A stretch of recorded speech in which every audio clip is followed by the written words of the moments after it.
Happy Wednesday, and welcome to Dave's After Hours Trivia Club Live. Step inside the club, grab a comfortable spot, and settle in. Here at the freshly renamed Dave's Curiosity Corner, can't even say it right yet, we stir up memories, test your smarts, and maybe, just maybe, teach you something new along the way. We do go live most Sundays, and usually on Wednesdays, at 7 p.m. Eastern and 4 p.m. Pacific time. Now, when the doors swing open, the lights go down low. This is usually when the trivia will start to flow. While our robots quickly paint each scene, I serve up the clues. And you will take your best guesses as we move through tonight's categories. First, we're going to do the top 20 Robert Downey Jr. movies. It'd be a blast. Next, we will be challenged by the top 20 philosophers of all time. And then finally, we do have an optional bonus round available if we have any hardcore enthusiasts still sticking around later on. Now, this isn't just a trivia show. It's a fast-paced gauntlet of art, memory, and mystery. Let's see how many you can guess before the brush finishes its final stroke. Now, I did want to quickly mention our sponsor, davidhansonart.com. That just happens to be me, and you just happen to be seeing my cover art here and there. And these are all available on my art website, and they're available as wall art and various merchandise products for your enjoyment. Now, you can get to that site by clicking on the link on the top of my channel page, or you could just go to davidhansonart.com. Miraculously, that works as well. Now, be sure to check in down in the chat. This is where you say hello. This is where you throw out the guesses, or you can just hang out with the rest of the crew. I see Arena's in the house. It's always good to have an early bird. I hope she's ready to do some Robert Downey Jr. So here we go. Let's get it going. Here's the file.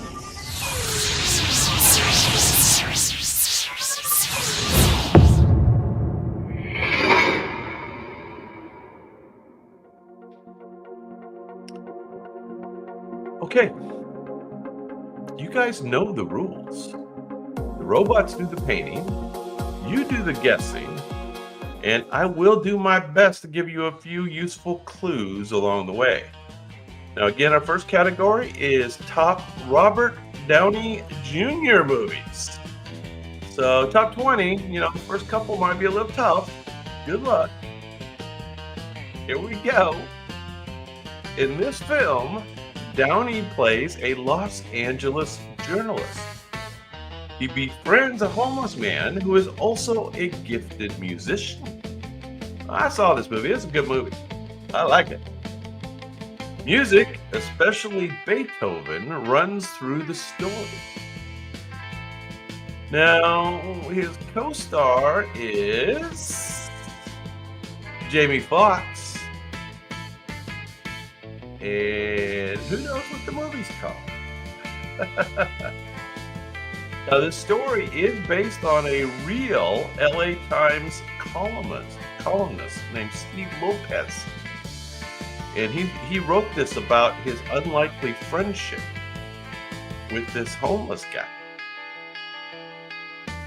Anyway, anybody remember this movie? It was pretty good. So he befriends this homeless guy and helps him play some music. Anybody remember? No? No guesses, huh? Well, this was called The Soloist. The Soloist. This was made in the year 2009. And again, it was a true story by a LA Times columnist, Steve Lopez. There he is. The character, anyway.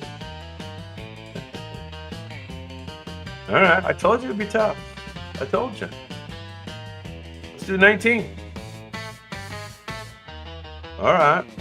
Now you'll probably recognize this character. Downey earned his first Oscar nomination for this role.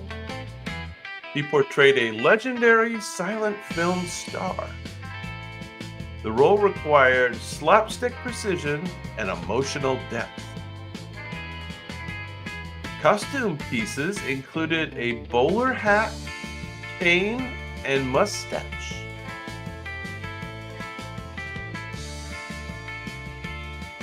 Who remembers the movie?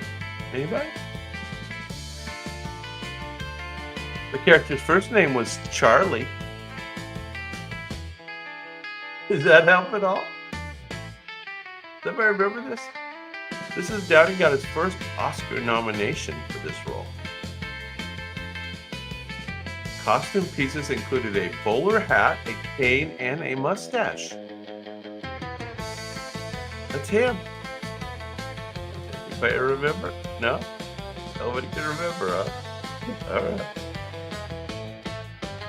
All right. Well, this movie was just called Chaplain, not like a Army Navy chaplain. The famous silent film star Charlie Chaplin. Downey studied Chaplin's films frame by frame to master his walk and his gestures. All right. Maybe you'll get the next one. Let's see. All right, this is number 18. This movie is a road trip comedy. Okay? That's your first clue. Downey's character is racing home for the birth of his child. Now, his eccentric travel partner makes everything quite a bit harder. The other thing that makes it quite a bit harder was that the travel partner is Zach Galifianakis. Yes. From Hangover fame, right? The director, Todd Phillips, is the same filmmaker behind The Hangover. So there it all connects together. All right, does anybody remember this one? It's a road trip comedy. Downey's character is racing home for the birth of his child, which ties in with the name of the movie. No guesses? All right, this was called Due Date. Due Date. 2010. 2010. There he is. You know, Zach will make for complications. All right, number 17. This movie was pretty cool. I like the vibe in this next one. So this psychological thriller is set in a mental hospital. We all miss the great mental hospitals, don't we? Halle Berry stars as a woman accused of murder. And Downey plays a doctor at the facility. The facility. Strange visions blur reality with the supernatural. Oh, my dude knows. What's going on, man? Good to see you. You remember this movie? Did you see it? I kind of liked it. I have vague memories of it. I think it's a great name for a movie, right? Gothica. Oh, you saw it? Yeah, it's pretty cool. And obviously Halle Berry is good in it. Halle Berry. This was one of Downey's key roles during his Hollywood comeback years. The comeback years. We all remember the comeback years. I remember my comeback years. Still working on it.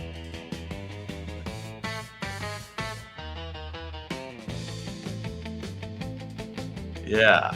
We movies with a twist. are always good. Gothica.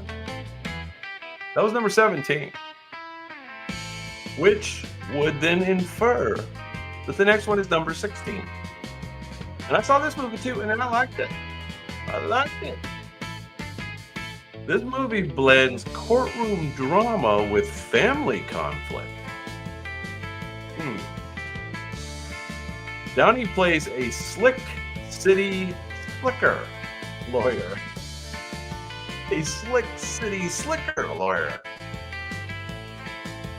His estranged father is the one that's accused of murder.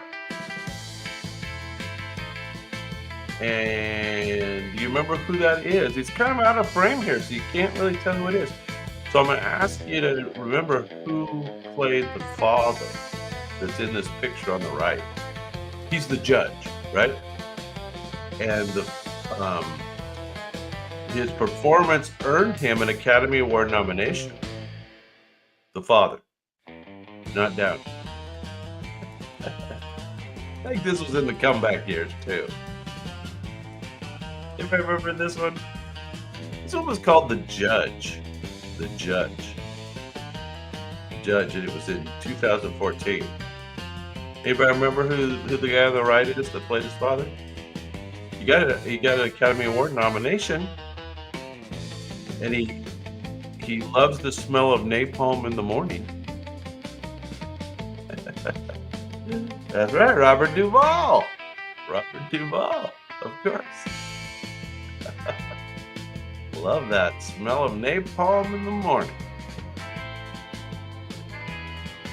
All right, number 15. Now, you may remember this one from our Val Kilmer tribute. This is a neo-noir comedy with sharp humor. Downey plays a crook pretending to be an actor. Cool. He stumbles into a murder investigation. And like I said, Val Kilmer co-stars as Gay Perry.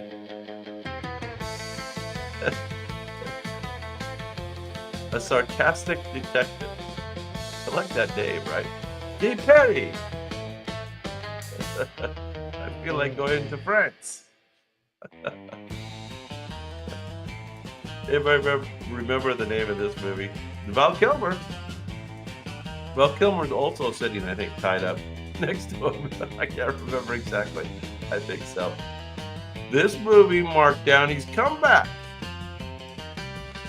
So this is, again, the comeback movie. It seems like everybody was giving him a lot of shots. And he made the most of it. All right, this movie was called Kiss Kiss Bang Bang. How about that? Kiss Kiss Bang Bang. This was right before another movie launched him into superstardom. Kiss Kiss Bang Bang with Val Kilmer. All right, one of my favorites coming up here. You'll know this one, without a doubt. This comedy takes place on a chaotic movie set. Yeah, that Kiss Kiss Bang Bang was definitely under the radar. I had never, when we did the Val Kilmer, I had never heard of it. You know this one though. Downey plays an Australian method actor. His character takes staying in character way too far.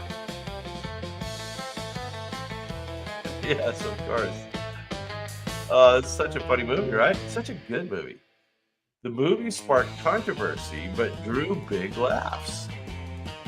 Tom Cruise, right?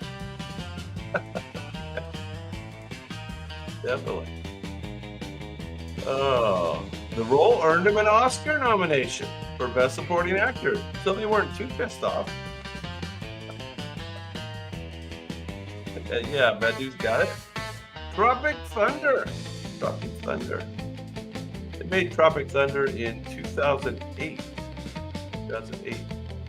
Who else was in it? Jack Black. Jack Black was in it. Who else? Can't remember. Ben Stiller. Ben Stiller was in it. A lot of characters. All right. Now we're in the full comeback.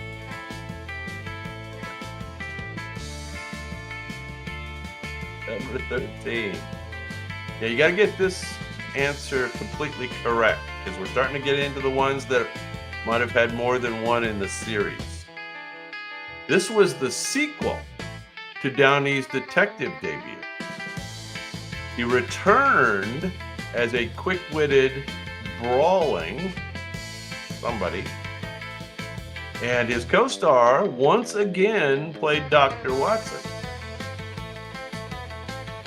Not quite correct, though, because once again, I do need the exact right answer. This is the sequel. This is not the original. This is only number 13, so, you still got room for the original later on. You remember what the rest of the, it has a tagline, right? Like a lot of the movies that are sequels, they're the name and the tagline. Downey was in disguise throughout the film, playing his character as part detective and part trickster. Yeah, there you go, my dude. You are correct. Sherlock Holmes, A Game of Shadows. A Game of Shadows, 2011. Yeah, with a lot of these now, you're going to have to get the right one because there's multiple ones. The robots love this stuff. All right, here we go. Number 12. Number 12. This was a different genre. This is a black and white drama directed by George Clooney. That's odd. It follows Edward R. Murrow's fight against Senator McCarthy. That's interesting. History piece. Downey plays CBS reporter Joe Wershba was his name. W-E-R-S-H-B-A. Wershba. Joe Wershba. The film received multiple Oscar nominations. This is 2005, so this is pre-comeback. This is in the middle of his despair, I think. I'm not sure. Oh, you know this one? Did you see it? Well, you know it. You must have seen it. Despite its prestige, the entire movie was made on a shoestring budget. Oh, okay. Yeah. I don't remember seeing it. Good night and good luck. Obviously, that's like a sign-off, right, for the reporter guy. Good night and good luck. There you go. Okay, well, you knew it. Hats off. Hat is literally off tonight. All right, number 11. Oh, they just get better and better.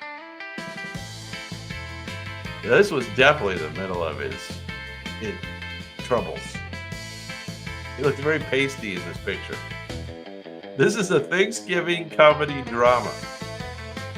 Jodie Foster is the director of this movie.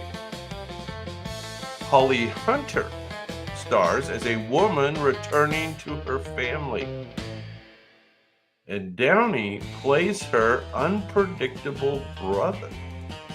It was a family dynamics movie. The film is called Much of Downey's witty banter was improvised, which added to the chaotic family vibe, especially if he was high as a kite at the time. Would have been very, very authentic. Typical family. You remember the name of this one? 1995. 1995. Much of Downey's witty banter was improvised. Jodie Foster directed it. A Thanksgiving holidays comedy drama called Home for the Holidays. Home for the Holidays, Jodie Foster. There he is, looking a little pasty. All right, let's do the top 10. Here we go. Number 10. I love this word. This dramedy is set in the literary world, and Michael Douglas stars as a worn-out professor. Downey plays his flamboyant book editor. And Tobey Maguire appears as a quirky student. So I think this picture is Robert Downey there in the front and Tobey Maguire there in the back. Anybody remember this one? A dramedy in the literary world. Year was 2000. The Bob Dylan song, Things Have Changed, from this film won the Oscar for Best Song. There you go. I guess Robert Downey didn't win an award though. And neither did Tobey Maguire, and neither did Michael Douglas. That I know of. Anybody know? It sounds pretty good with those three guys in it, right? Sounds like might have been good. Wonder Boys. Again, the year was 2000. Robots say it's number 10 on the Robert Downey Jr. list. There you go, Wonder Boys. All right, here we go. Number 9. Now we've seen the sequel. Let's do the original. Downey reinvented this classic detective role. This is actually Guy Ritchie directing this movie. And who's his co-star? Of course, you are correct, my dude. Who's his co-star in this? Who plays what? This Holmes solves mysteries with both fists and wit. They're getting some fights. The movie grossed over $500 million worldwide. It is, of course, Sherlock Holmes. Sherlock Holmes, 2009. And again, do you remember the co-star there? And who's on the left there? Yeah, Jude Law. You know the Jude Law movie that I love is that one where he's a robot?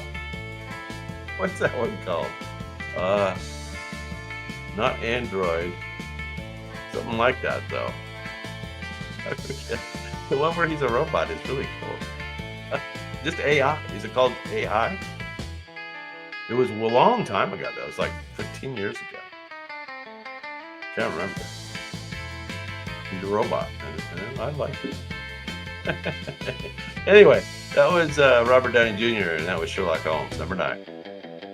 All right, let's do number 8. This one's kind of different. This is a sci-fi film adapted from Philip K. Dick. I guess that's supposed to mean something to somebody. It was made with a unique rotoscope animation style. Now that sounds cool. That's like you remember the Aha music video? Aha. Keanu plays the lead. Keanu.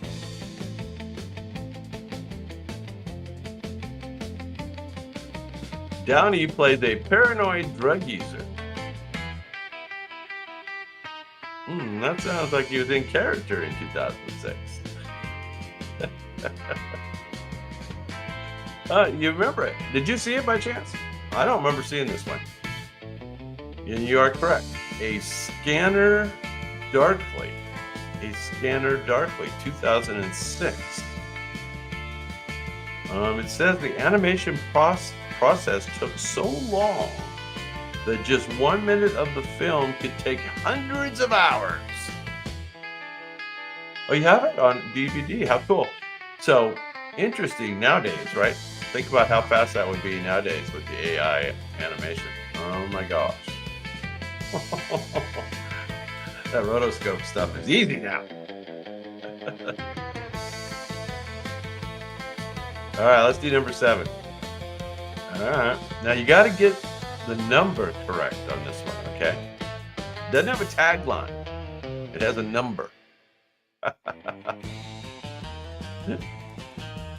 This one was Downey's. Oh, well, this helps. This was Downey's 3rd solo outing as Tony Stark. That's an awfully good clue, robots.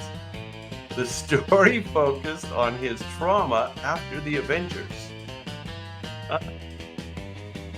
The trauma after the Avengers.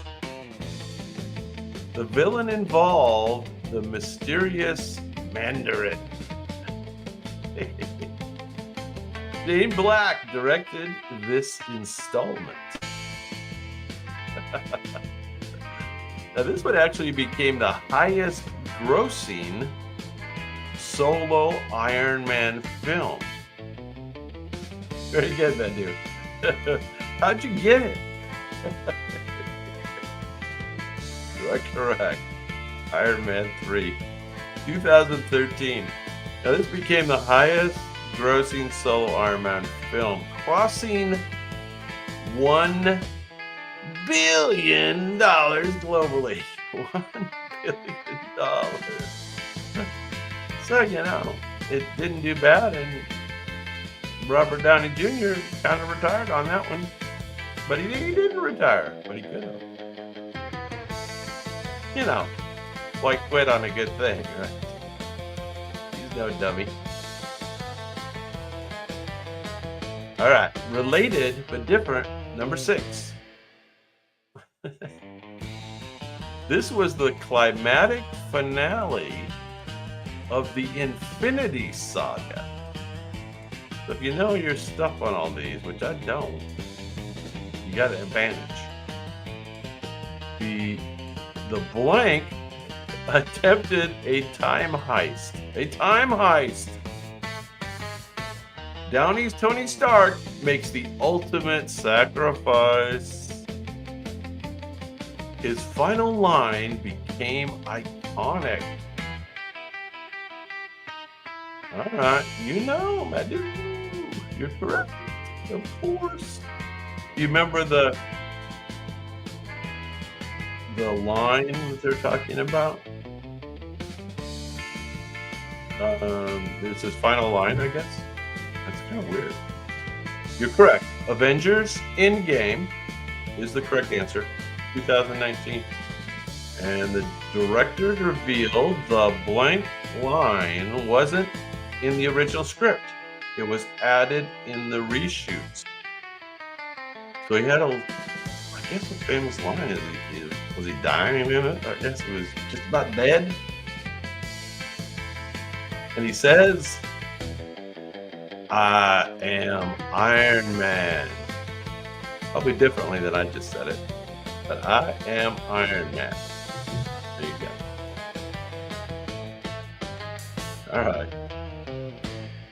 Okay, we got top 5. Here they're coming at you. Top 5.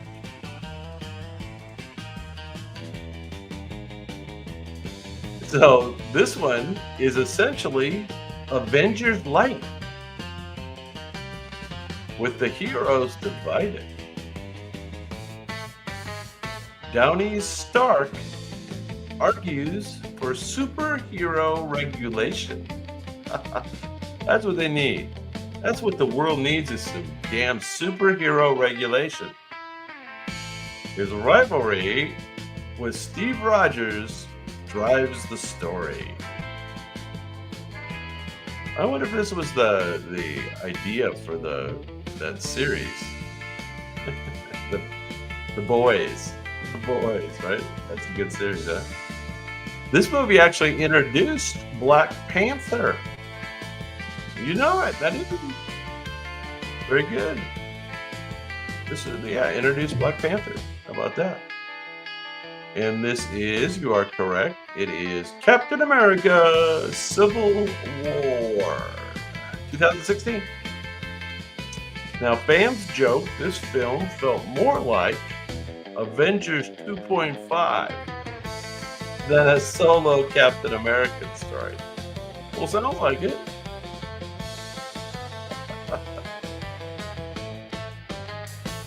Stark argues for superhero regulation. That's kind of goofy. I think I've seen all these, but they kind of run together for me. Anyway. All right, let's get away from the superheroes for 1 second. And do number 4. Now, this one is a true crime thriller. David Fincher is the one who directed this. So yeah, David Fincher's famous for true crime stuff, right? Or like Detective Noir. And this one follows the hunt for the Zodiac Killer. Now, I don't know, I don't know that I grew up. I think I was either a late teenager or early 20s when this happened. I think I was late teenager. This was it happened in the Bay Area. Downey plays a sharp but spiraling crime reporter. He's the reporter. He's a reporter for this true crime movie. Yeah, you knew. Very good, Nadu. You are correct. It is Zodiac. Zodiac, 2007. This was a pretty good depiction of that story, right? I think it's been made a few times now. Fincher was notorious for doing 50-plus takes per scene, which drove Downey to near madness. 2007. So is that pre-comeback or post-comeback? I don't remember. I think that's after the comeback, isn't it? 2007. All right, let's do the top 3. Here we go. Let's do some more superheroes. What the heck, huh? Robert Downey's made some money doing that. We can acknowledge it. This was the first big MCU team-up. This is the first big team-up one. Downey played a reluctant but witty leader. And he clashed with Captain America. Yeah, I remember this one. This was the first one of this. No. Well, I don't think so. I think this is the original, which I don't think it didn't have a name, did it? Maybe it did. You have to correct me if you're correct.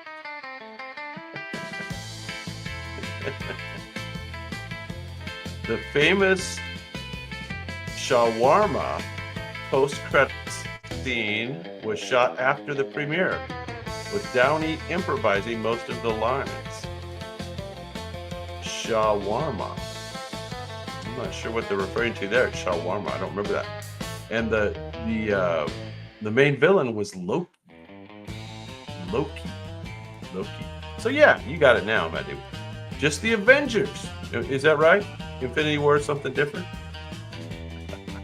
2012. There they are, the Avengers. First time out of the blocks. All right, we got another first one coming up right here. Okay. All right, here we go. Now, this is the movie that relaunched Downey's career. So this is 2008. So, like, if it was 2005, that was in the bad spot. But 2008, he plays billionaire inventor Tony Stark. plays like the Elon Musk character. After capture, he builds a suit of armor to escape. Very good. This was the launch of the Marvel Cinematic Universe. This was the launch. You're correct, of course. The film is Iron Man, the original. There he is, the original. First time his suit's out of the box. What else do I got to say here? The final line, I am Iron Man, was improvised and changed Marvel history. I am Iron Man. Okay. And it revived Robert Downey Jr.'s career. There you go. We tell a story here on Dave's Curiosity Corner. All right. Number one, With a Bullet, great movie. I didn't even know this was him when I watched the movie. I had to look at the credits afterwards. This is Downey's Oscar-winning performance. He won an Oscar for it. He plays a historical figure from the nuclear age.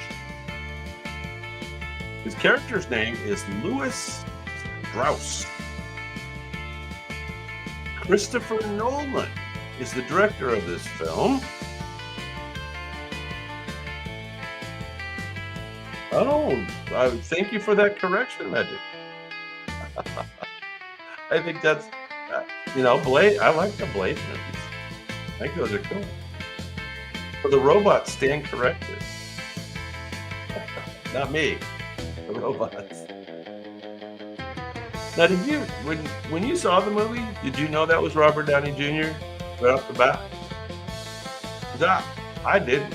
It was afterwards that I go, wow, that was Robert Downey Jr. Oppenheimer is correct. Good movie, I thought. I don't know. Did you like it? I thought it was really good. I'm into kind of history epics, though. It's kind of my wheelhouse. Nolan revealed that Downey shaved his head and avoided mirrors to fully disappear into the role. A little method acting by Robert Downey Jr. There you go. Alrighty. All right, I'm not going to make you work at this intermission coming up. I'm going to let you kick back and watch a little 1-minute film that I made the other day. It's pretty cool. Check it out. Disney may soon introduce AI-powered robots to support staff in its theme parks, but not to replace them. Trials are reportedly underway for food delivery bots and kiosks that handle basic guest questions. Other concepts include AI-powered lightning lane scanners and even limited robotic character interactions. Disney says it's all about boosting efficiency, freeing human cast members to focus on more meaningful guest moments. But critics warn, too much automation could chip away at the warmth and spontaneity that make Disney magical. For now, a hybrid model seems most likely. AI handles the routine, people deliver the magic. But what do you think? Would robots in the parks enhance the experience or ruin the charm? Let us know in the comment. So I love that last little scene. So what this is me working towards my Wednesday shows. After I get back from vacation, we're going to do 4 segments, and one of them will be news, and it'll be AI and robotics and stuff like that. And so I made this little video as a part of those news stories, and so I just wanted to premiere that for you. But anyway, yeah, Disney's starting to use robots. As it says, they're slowly rolling them out. All right, let me pull up the schedule just so we hit that. I think, Madhu, you probably saw this, but there's probably some others in the house. Just real quick, the schedule for the show coming up. We do have a show tonight, obviously. That's the one on the top. And then we will have a show on Sunday. And then on Wednesday, Sunday, and Wednesday, there will be no show. I'm going to be on vacation in Southern California. Playing golf, going to the beach, going to weddings, stuff like that. Anyway, then I'll be back. And we will do another trivia show on Sunday, the 14th of September. So a little break, but we'll be back. And then on Wednesday, the 17th of September, will be our new show on Wednesday night. And that will include a trivia round for sure. That'll be one of the segments. And hopefully they'll each be fun. And I'm going to try to make them interactive and all that sort of thing. So we'll see how it all turns out. You guys will see whether you like that or not. Anyway, let's go on to round 2, huh? This is going to be hard. Philosophers.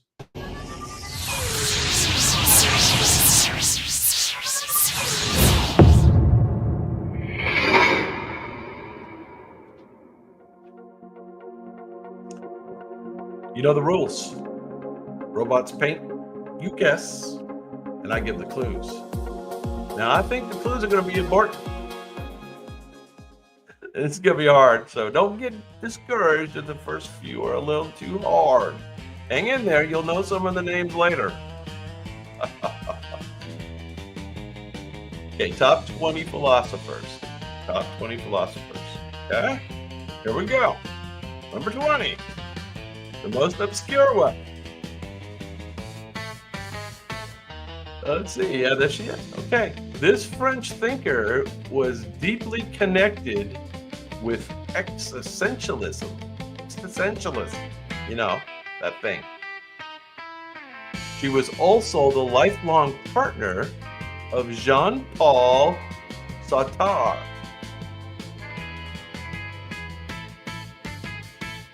Her work examined women's oppression in society. Way back.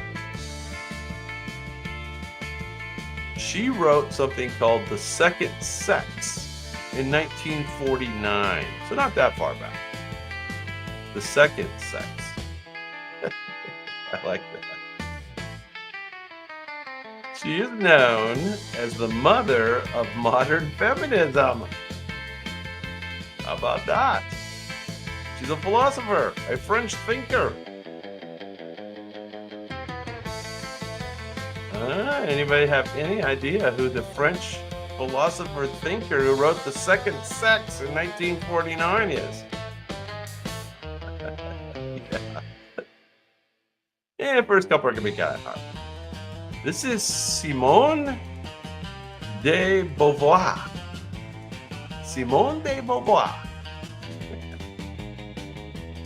She once quipped that one is not born, but rather becomes a woman, sparking decades of debate. I don't know what that means. They're philosophers. Oh well. Okay. This one's a lot easier.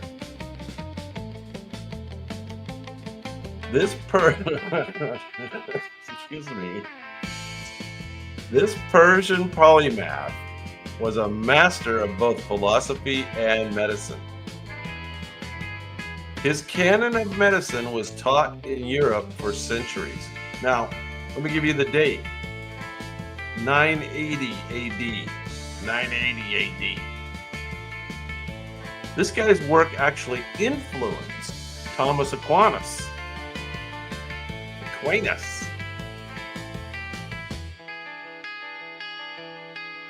Legend has it, he read Aristotle's Metaphysics 40 times before he finally understood it.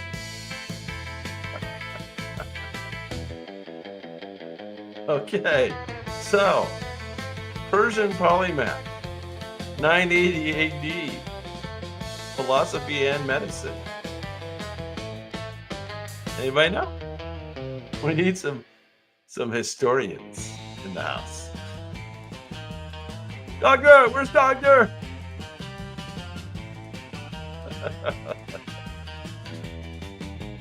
This guy's name was Ibn Sina, and he has a second name called Avicenna. But Ibn Sina, 980 to 1037 AD. My goodness gracious. He had to read Aristotle 40 times before he understood it, so he wasn't that great. All right. We're already on the next one. Number 18. They don't get easier yet. Hang in there. Learn something new. You know, that is the new motto of the channel, is learn something new. Or learn something new every day. You choose.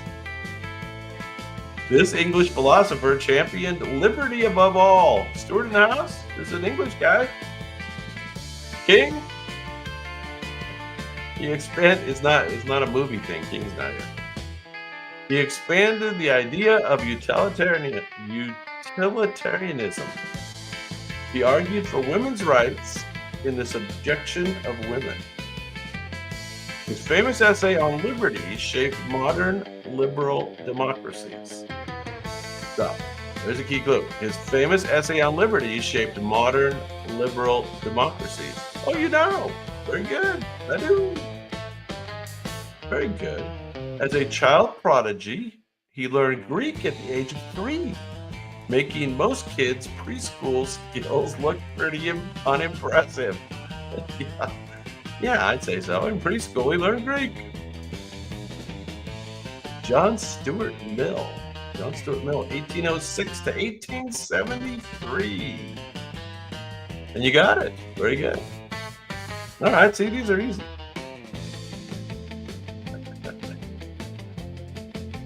So since you thought that was easy, let's go back in time and across the other side of the world. 369 to 286 BCE, or BC, whatever you like. This Chinese Taoist used humor and paradox to shake up rigid thinking. He told the story about dreaming he was a butterfly. So kind of like Muhammad Ali, float like a butterfly, sting like a bee, same thing. His writings celebrate spontaneity and natural flow. It actually sounds really cool. I think I'd like this guy. I might have to have ChatGPT summarize it for me. He poked fun at Confucianism. He thought it was too serious. No, this isn't Confucius, but that's a good answer. Hang on to that. It might come up. He poked fun at Confucius. He thought he was way too serious. His butterfly dream is still debated today.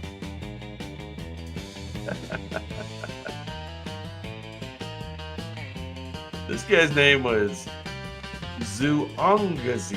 Zhuangzi.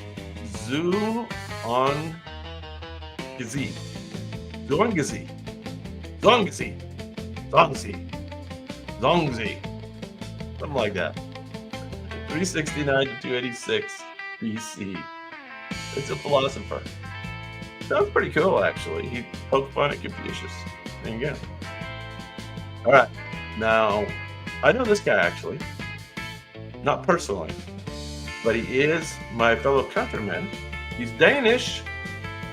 And he is considered the father of existentialism.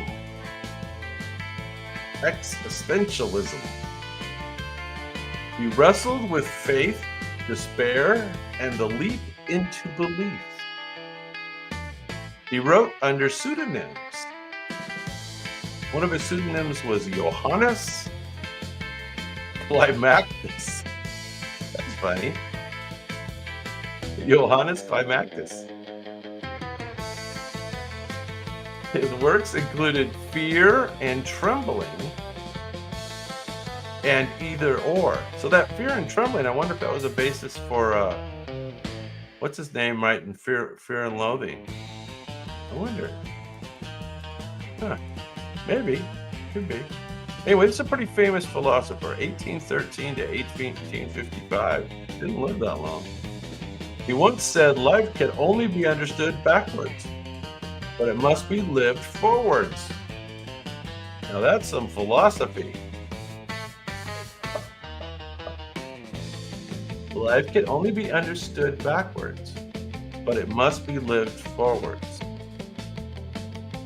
Yeah. Soren Kierkegaard. Remember that guy's name? Kierkegaard. There you go. He's a famous one.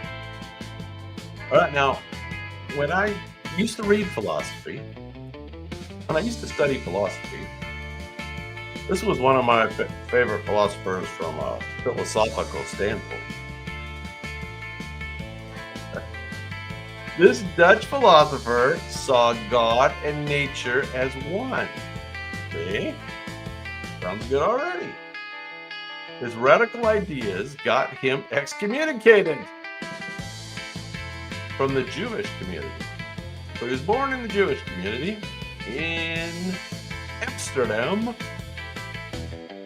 His magnum opus is something called the Ethics. He's the original ethics guy. He inspired Enlightenment thinkers with his rationalism. Rational guy. He ground optical lenses for a living. How you know it, Madhu? Very good. You're correct. You're correct. What do you think of Spinoza's philosophy? Seems like when I read it, or I listened to it on a book on tape, I can't remember. Probably book on tape. I kind of liked it. He was literally polishing glass while polishing ideas. Baruch Spinoza, 1632 to 1677. You are correct. Very good. All right. Now, I've heard of the next guy. I don't really remember his philosophy very well, but maybe you do. This Genevan-born thinker, Genevan-born, so Geneva, I think, born thinker influenced the French Revolution. Uh-oh. His ideas of noble savage glorified life before civilization. Oh, cool. He believed children learn best through experience, not memorization. Children learn best through experience, not memorization. His social contract declared man is born free and everywhere he is in chains. This is the guy they blame for the French Revolution.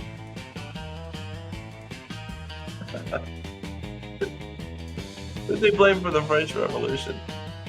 He sent his own children to orphanages, despite writing about better education. So if his wife died, he sent the kids to the orphanage.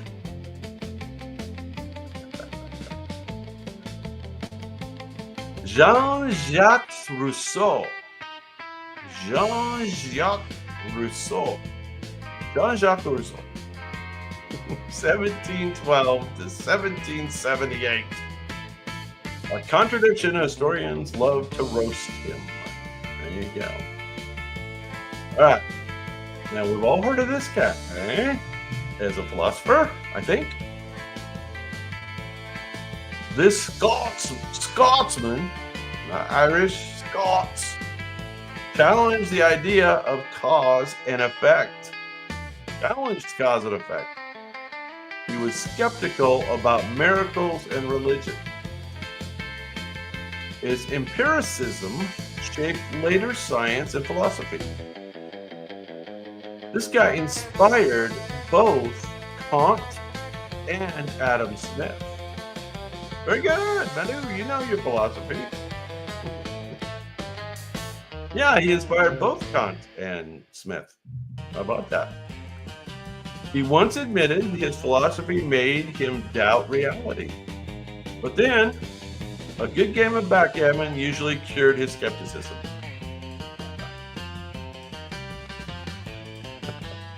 That's good. You know, what would you think today? We're creating these alternate realities. Somehow it ties into modern physics too. Yeah, it's all getting pretty scary. David Hume is correct. David Hume, 1711 to 1776. There he is. I'll grab a sip of water here real quick.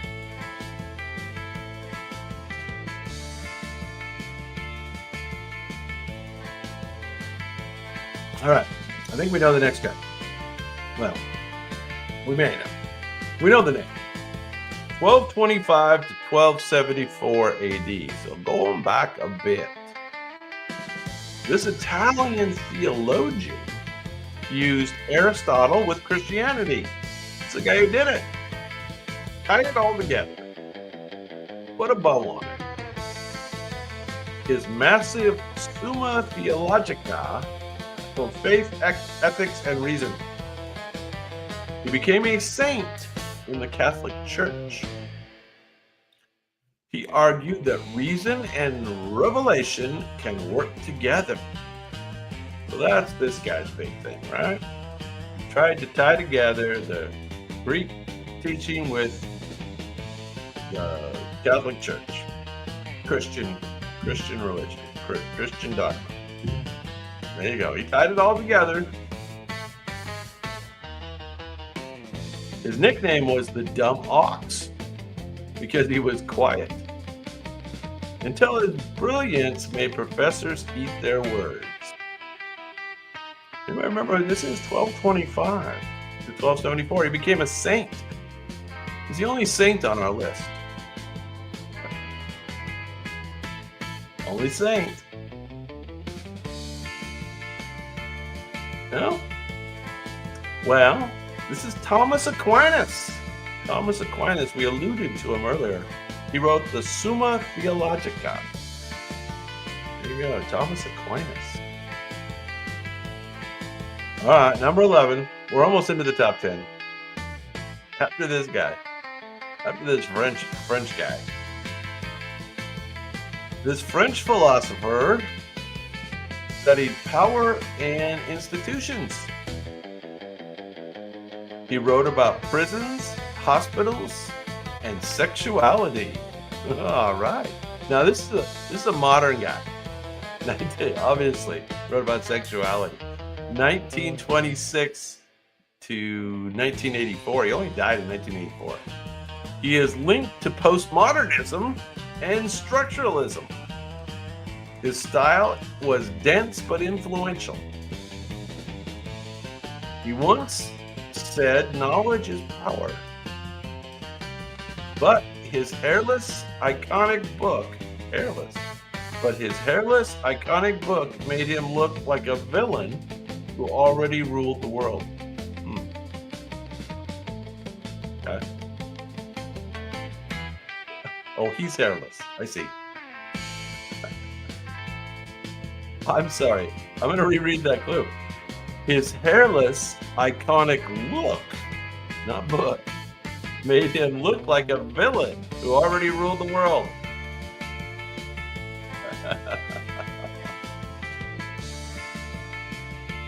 Oh, yeah, he does kind of look like a villain. This is Michael Foucault. You know, it's that French word, C-A-U-L-T. So, is that devout? Foucault? Something like that. All right, let's move on. All right. This is the Chinese guy. Number 10.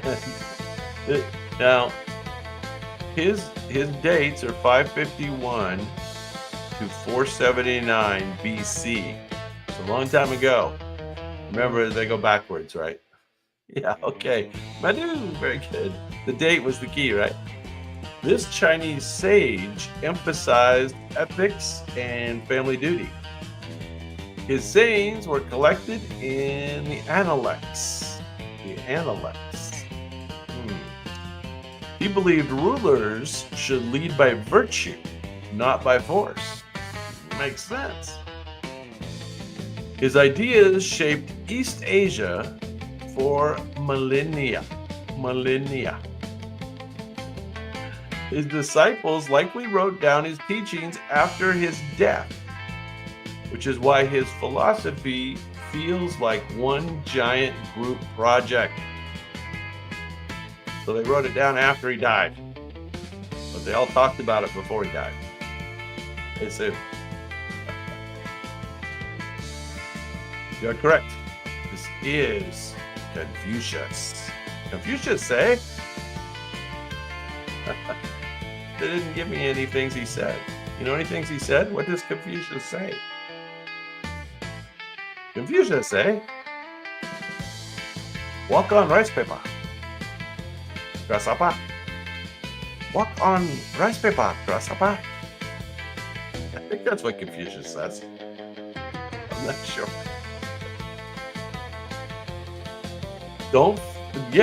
Walk on rice paper, grasshopper. Don't kill fly with cannonball. All right, number 9. Another French guy.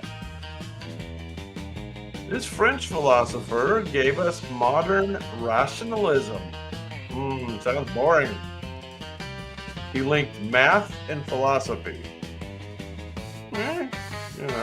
Here's anything. His method began with radical doubt. I like that, radical doubt. He famously declared, cogito ergo sum. I don't know what that means. Okay, cogito ergo sum. 1596 to 1650. Oh, you knew this one.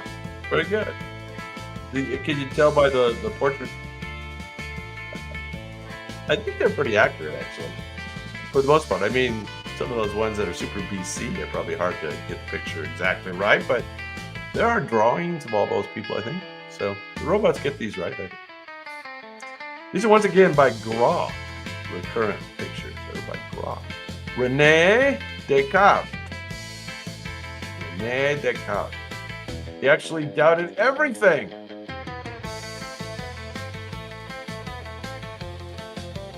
All right, number 8. I've heard of this guy, but barely. This Austrian-British philosopher was obsessed with language.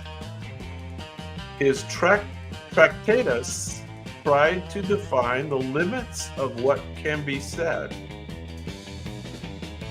Later, his philosophical investigations tore his earlier work apart. Bummer. He influenced logic, mind, and analytical philosophy. This is 1889 to 1951, so fairly recent. Austrian-British philosopher. Oh yeah, he looks pretty modern. Austrian-British philosopher. He once taught elementary school, but he terrified the children with his strictness. He wasn't a fun teacher. Hey, Brad, you know who this is?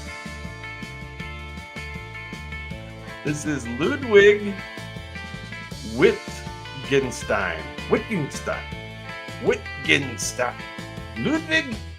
Wittgenstein. Or Steen, if you prefer.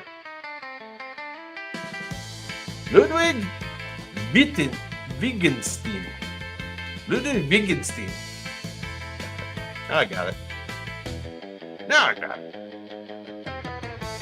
All right, well, you're here for the top 7 philosophers, so you missed all the really hard ones. I think everybody knows this guy. He's everybody's favorite philosopher. This German iconoclast proclaimed, God is dead. God. How do you say it in German accent, though? God is dead. He explored morality, power, and the will to life. His books include Thus spoke Zarathustra, and beyond good and evil. That's my favorite. Beyond good and evil. His phrase, Übermensch, was later misused by others. Not Sigmund Freud. It was another German guy. This is the guy who inspired Hitler. I'm not allowed to say Hitler. Uh-oh. Oh, I got a funny story about censorship. My censorship of me. I guess it's not really censorship. Not Marx. This is the philosopher who inspired Hitler, Übermensch. This is Friedrich Nietzsche. Friedrich Nietzsche. Right? Okay. Now you remember. What's going on, man? Gang's almost all here. Top 6.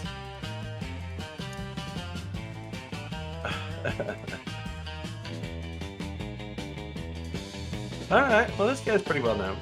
This German philosopher never traveled more than a few miles from home. Just like me. He revolutionized metaphysics with critique of pure reason.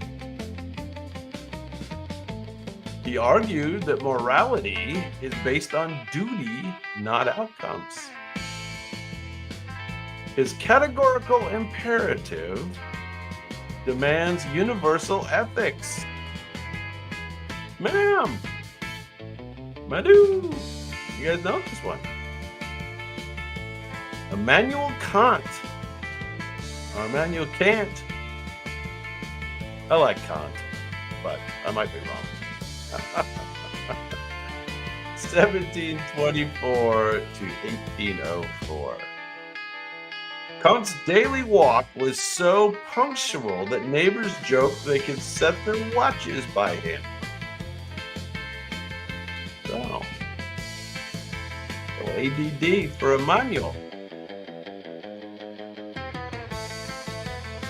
German philosopher, yeah. Critique of pure reason. There you go. He's number 6. That means we're down to the top 5. And I know you know this guy because I've seen his name in your answer. This German thinker critiqued capitalism. This guy was born in 1818 and passed in 1883. He co-wrote the Communist Manifesto. His economic theories inspired revolutions worldwide. What a guy. Yes, okay, you guys know this one? Ma'am, I do. He also penned Das Kapital. And yes, you are correct. This is Mr. Karl Marx. Yes. Despite his theories, he spent much of his life broke, often borrowing money from his pal, Friedrich Engels. He was a moocher. I think that might have been written by Western propagandists. Hard to know these days, you know? What? From history now, you have to doubt everything that was ever written down in the history books. Pretty much because it's been proven that everything is propaganda. There's no truth in the world. I don't think.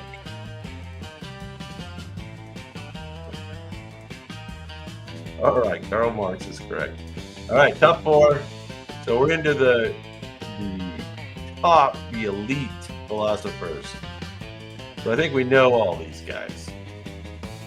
Both of them.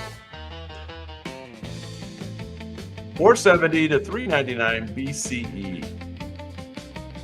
This Athenian philosopher never wrote down his teachings. So this is the guy who never wrote anything down.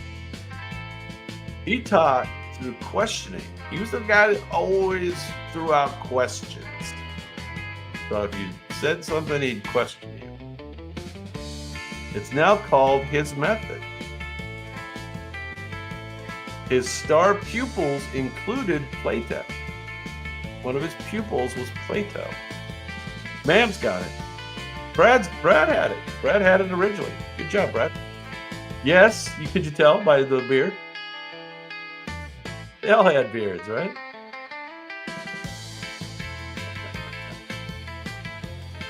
Why did they sentence him to die? What was the charge? Why was he sentenced to die? His final act was drinking poison hemlock, turning courtroom defeat into an eternal lesson. Yes, it is Socrates, of course. And his crime was corrupting the youth of Athens. Corrupting the youth of Athens. There you go. Top 3. There we go. Now, let's flip the tables. This student of Socrates founded the Academy of Athens. He wrote dialogues featuring Socrates as a character. He was a character. His famous work, The Republic, explores justice and the ideal state. I'd say Thomas Jefferson might have taken a look at that. Badoo. His theory of forms suggested eternal ideals beyond the material world. This is the kind of interesting stuff in his philosophy, right? He starts talking about the ideal forms and that kind of stuff. Kind of interesting. Yeah, Plato, Mr. Plato. 427 to 347 BCE. In the Republic, he wanted philosopher kings. Today, most philosophers can't even manage rent. Yeah, I think some people still want philosopher kings. Just like we got in the United States now. We have a philosopher king. Right? Oh, yeah, we've wandered a bit away from the ideal of Plato. We wandered a bit away from Plato. All right, number 2. Now, this was Plato's student, so we keep going down the list, right? We went from Socrates to Plato, and now from Plato to... But he disagreed with him all the time. He wrote on logic, biology, ethics, and politics. His work shaped science for centuries. This is the guy who tutored Alexander. Badoo. Ma'am. I guess ma'am had it. Unless that was from the last one. And then you were incorrect on the last one and correct on this one. You know, it went in order, right? Socrates, Plato, Aristotle.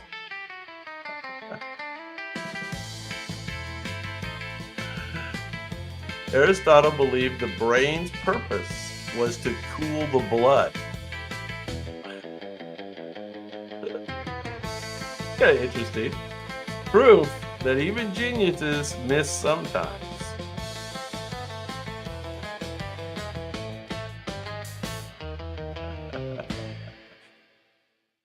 Yeah, exactly. You knew it had to come up sooner or later. Well, who do you think's number 1, you guys? If Aristotle was number 2, we went Socrates, Plato, Aristotle, and who's number 1? Wow. Yeah, Brad, I think you could be number 1, or it could be this guy. This sage is credited with writing the Tao Te Ching. Tao Te Ching. He emphasized harmony, humility, and flow. So this is the, what do you call it? Tai Chi? Tai Chi. Tai Chi. That's what they're trying to say. Tai Chi. His philosophy became known as Taoism. This is the Tao guy. His very existence is debated by historians. His very existence is debated by historians. Now, well, this guy's before all the other guys. He's the oldest one. He's the Tao guy. Taoism. Tai Chi guy. I don't see the right answer up there yet. All those are good attempts at Chinese names. But incorrect. Legend says he rode off into the mountains on a water buffalo, leaving behind his wisdom like the world's most mysterious mic drop. So he rode off into the mountains on a water buffalo. No, it's not Confucius. Confucius was later. Not by a lot. This is Laozi. Laozi. Laozi. Laozi. The Tao Te guy. That was fun. The robot stumped you at the end there. They kind of set you off with the easy ones. Easy. Bam. All right. Well, that was more fun than I thought it would be because it was pretty hard, right? But you guys did good. You guys did very, very good. So this is where I ask you if you want to do a bonus round or not. It's up to you guys totally. What would be the bonus round? The bonus round would be top 20 ancient megalithic constructions. So all around the world, 20 probably most famous megalithic constructions. So big rocks. Excuse me. Big rocks. So I need thumbs up if we're going to do it. I need 2 thumbs up. Otherwise, no bonus round. So we'll just wait for those thumbs up to come in. Have another drink of water. Revel again and stumping you on that last one. Lousy. I never heard of him either. He was lousy. All right. Looks like everybody's bailing on me. Oh, I got 10 people in the house. Hey, whoever's in the house, I need you to give me a thumbs up or we're not going to do another round. That's fine. We don't have to do another. No big deal. No big deal. We'll save it. We'll save it for the next time. I don't see any. I'm gonna give it a little time because the internet's slow, so I'm not wishing for it. While we're waiting, I will once again share the upcoming schedule real quick. Can you guys see that? Anyway, we have a show tonight, and then we have a show Sunday night. Sunday night, we'll be doing live trivia. And then megalithic constructions, top 20 ancient megalithic constructions. So this is kind of the most famous buildings with huge rocks that are old buildings, ancient buildings around the world. That's what the bonus round category would be. And then I'm off, okay? Wednesday the 3rd, I will be playing golf with Brad. Is that correct, Brad? What time are we playing? Where are we playing? Yeah, Stonehenge is on the list. So yeah, if you just give me the 20 right now, we don't have to do the round. That's good. And then no show on Sunday. I'll be flying back on Sunday. And then I'm not going to be ready for Wednesday. So no show on Wednesday the 10th. The next show will be Sunday the 14th, okay? Sunday the 14th. 12:45. Tea time at the Muni. Tea time at the Muni. on Wednesday. San Clemente, California. Should be fun. And then I am playing in the wedding party golf tournament the next day. Then we're gonna be hitting up the beach, I think, on Saturday.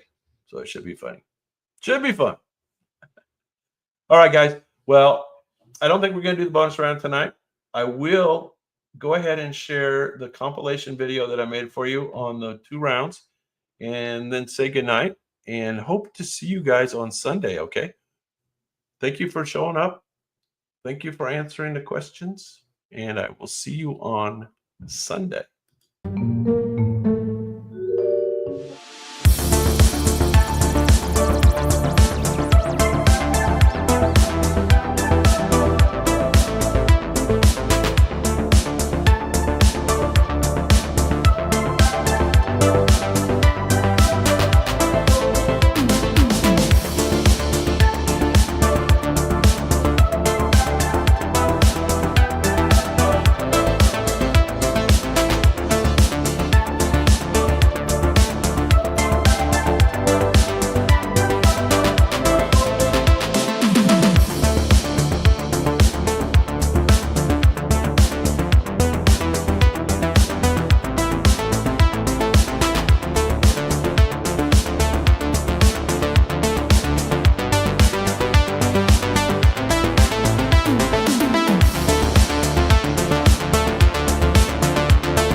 The night wears heels, she struts alone.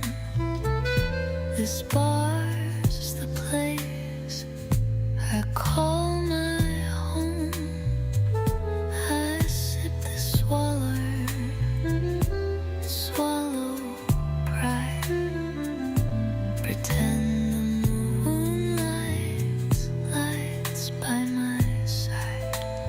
Tell me, was it ever real, or just a song you used to feel? I still burn. I still ache. I still whisper your name when I break. In this velvet room where memories bloom, I still wait for a shadow to take shape.